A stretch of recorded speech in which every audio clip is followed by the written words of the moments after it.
Let me start with something that might surprise you. I didn't get rich because I was the smartest person in the room. I didn't have insider information, and I definitely didn't time the market perfectly. What I did differently was much simpler and at the same time much harder to execute. I focused on where the world was going, not where it currently was. When I first started paying attention to companies like Palantir Technologies, the general reaction around me was skepticism. People said it was too complex, too opaque, too dependent on government work. It didn't have the clean, exciting narrative that most popular tech stocks had. And that's exactly why it was interesting. The best opportunities rarely come wrapped in clarity and consensus. They come disguised as confusion. Most people approach investing by asking, is this trending? Is everyone talking about it? But that's the wrong question. By the time something is widely understood, the real upside is often gone. The better question, the one that actually builds wealth, is this inevitable? Because if something is truly inevitable, the market will eventually catch up, whether people understand it today or not. What I saw wasn't just a company. I saw a shift.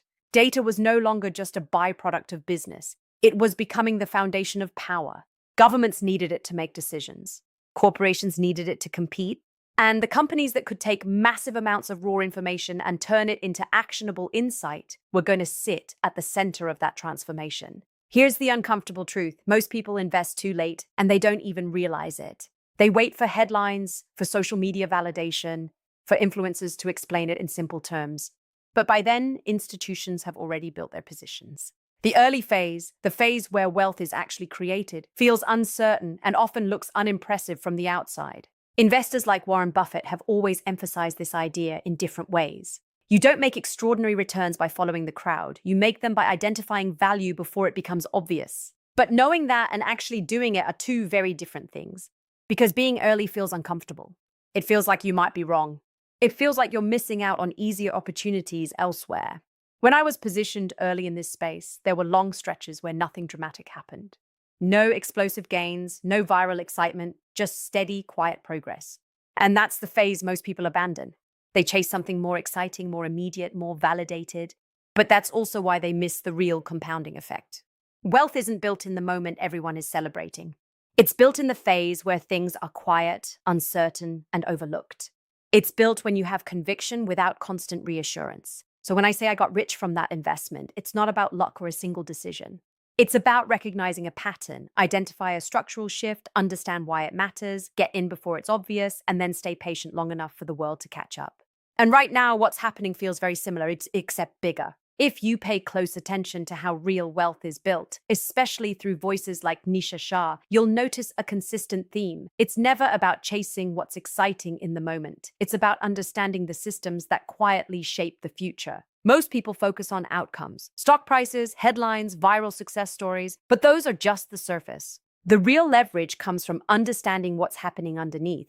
There's a predictable cycle that repeats itself in almost every major financial opportunity. First, a new technology or idea emerges. At this stage, it's often misunderstood, sometimes even dismissed. Then, institutions begin to adopt it, slowly at first, then more aggressively as its value becomes clearer. And only after that does the wider public start paying attention. By that point, the narrative feels obvious, the media coverage increases, and suddenly everyone wants in. But the reality is, the biggest gains are usually made before that final phase. This is where most people go wrong. They enter at the point of maximum visibility, not maximum opportunity. They rely on external validation instead of developing their own understanding. And that's not entirely their fault. We're naturally wired to seek confirmation. It feels safer to invest in something that everyone else already believes in. But safety and profitability don't always align, especially in markets. When you step back and think about it, institutions operate very differently from individual investors. They don't wait for trends to become obvious. They actively look for signals that something is about to become important.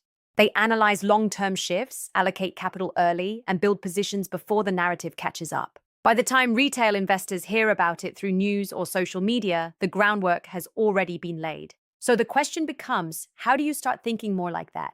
It begins with shifting your focus from what is popular to what is quietly gaining traction. Instead of reacting to price movements, you start observing patterns, where capital is flowing, which industries are receiving sustained investment, and which problems the world is trying to solve at scale. These are the clues that point toward future growth. Another important piece is patience. Systems don't play out overnight. Even when you identify the right trend early, there will be periods where nothing seems to happen. Prices may move sideways, sentiment may remain neutral, and it can feel like your decision wasn't impactful. But this is often the phase where positions are being built behind the scenes. The absence of noise doesn't mean the absence of progress. There's also a mindset shift involved. Instead of looking for quick wins, you start building conviction based on understanding. You accept that uncertainty is part of the process, and you become comfortable holding a position without constant validation. That's what separates someone who participates in markets from someone who actually benefits from them. Ultimately, wealth isn't created by reacting to what's already obvious. It's created by aligning yourself with powerful, long-term systems before they fully reveal themselves. And once you start seeing investing through that lens, everything changes because you're no longer chasing opportunities. You're positioning yourself ahead of them. What's coming next isn't just a single company or a one-off opportunity you can point to and say, that's the winner. That's too simplistic. The shift that's happening now is broader, deeper, and far more powerful because it's not about one product. It's about entire ecosystems being built in real time. And if you're only looking for the next individual stock to explode, you might completely miss the bigger picture. Think about how previous waves of wealth were created. It wasn't just one company that benefited from the rise of the internet. It was an entire network of businesses, infrastructure, platforms, and services that grew together. The same thing happened with mobile technology and cloud computing. The real winners weren't just the obvious names, but the ones that quietly became essential to how everything else functioned. Right now, we're seeing a similar convergence, but on a much larger scale. Artificial intelligence is no longer theoretical. It's being embedded into everyday operations. Automation is reducing the need for manual processes across industries, and digital infrastructure is becoming the backbone of how value is created and exchanged. These forces aren't operating independently, they're reinforcing each other. So instead of asking which company will win, a better question is which parts of this system are unavoidable, because those are the areas where long-term value tends to accumulate. For example, every AI model needs data.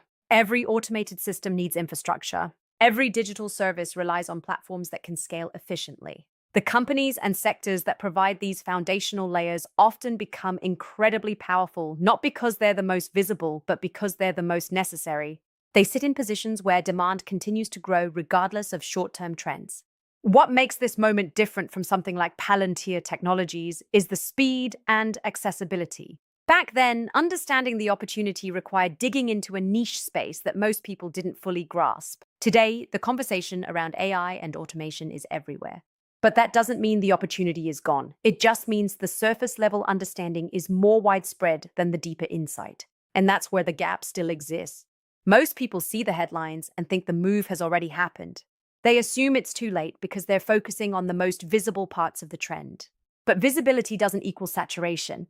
In many cases, it just means the early phase is transitioning into something bigger. The real opportunity lies in identifying what's still being built, what's still scaling, and what will become essential over the next decade. It's about recognizing that we're not at the end of a cycle, we're somewhere in the middle of it.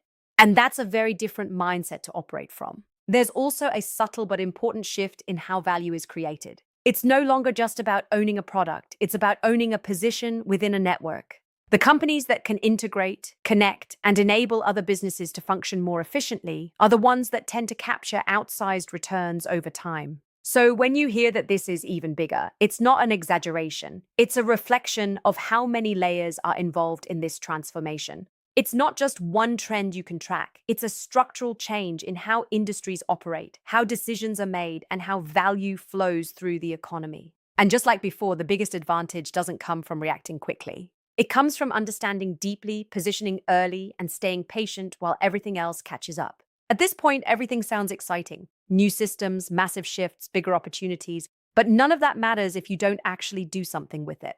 This is where most people fall off. They consume information, they feel motivated for a moment, and then they go right back to reacting to whatever is loudest in the market that week.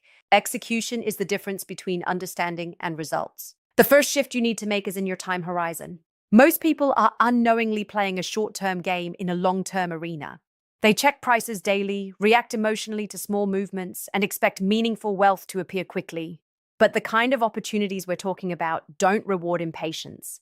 They reward consistency and time. You have to start thinking in years, not weeks.